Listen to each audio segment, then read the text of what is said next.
विदेश मंत्री एस जयशंकर ने एक बार फिर ये भारत रूस से तेल खरीदता रहेगा और पश्चिमी देशों के दबाव में आकर कोई फैसला नहीं लेगा। जर्मनी के म्यूनिक सिक्योरिटी कॉन्फ्रेंस में उन्होंने कहा, भारत के पास तेल के कई स्रोत हैं और रूस उनमें से एक है। जयशंकर से सवाल साथ अपने बढ़ते द्विपक्षीय संबंधों को कैसे संतुलित कर रहा है।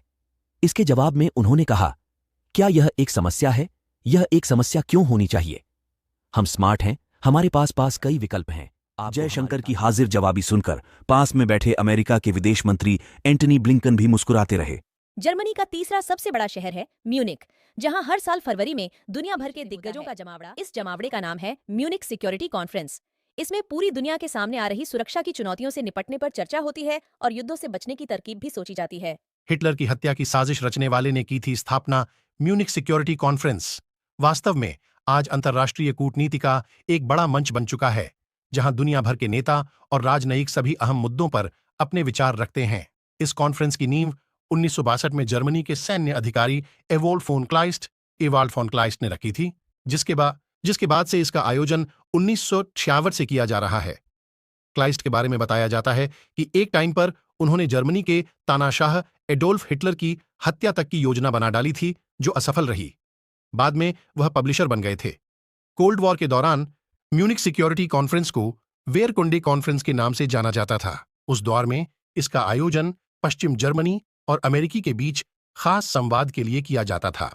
हम पश्चिम विरोधी नहीं। म्यूनिक सिक्योरिटी काउंसिल में जयशंकर से ब्रिक्स संगठन को लेकर सवाल किया गया। इसके जवाब में उन्होंने कहा कि आज के वक्त में एंटी वेस्ट यानी पश्चिमी देशों का विरोधी होना और नॉन वेस्ट यानी पश्चिमी देशों से अलग होना, इस बात में फर्क करना जरूरी है। मैं भारत को एक नॉन वेस्ट देश कहूंगा जो पश्चिमी देशों से अपने रिश्ते बेहतर कर रहा है। ऐसा सभी ब्रिक्स देशों के साथ नहीं है।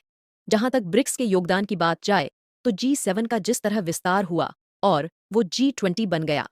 G7 में जुड़े 13 देशों में से 5 ब्रिक्स देश हैं, तो हमने एक संगठन के तौर पर 24 फरवरी 2022 को शुरू हुई रूस यूक्रेन जंग के बाद से अमेरिका और यूरोपीय देशों ने रूस पर प्रतिबंध लगा रखे हैं। इसके बावजूद भारत रूस से सस्ता कच्चा तेल खरीद रहा है।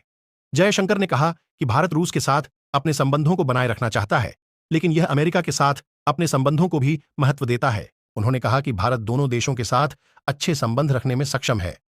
यह पहली बार नहीं है जब विदेश मंत्री एस जयशंकर ने सस्ता रूसी तेल खरीदने के लिए भारत के रुख को जाहिर किया हो। पहले भी कई मंचों पर वे भारत का रुख साफ शब्दों में रख चुके हैं। जयशंकर ने कहा कि रूस एक सोर्स है। भारत को अपनी ऊर्जा जरूरतों को पूरा करने के लिए सबसे अच्छा विकल्प चुनने का अधिकार है।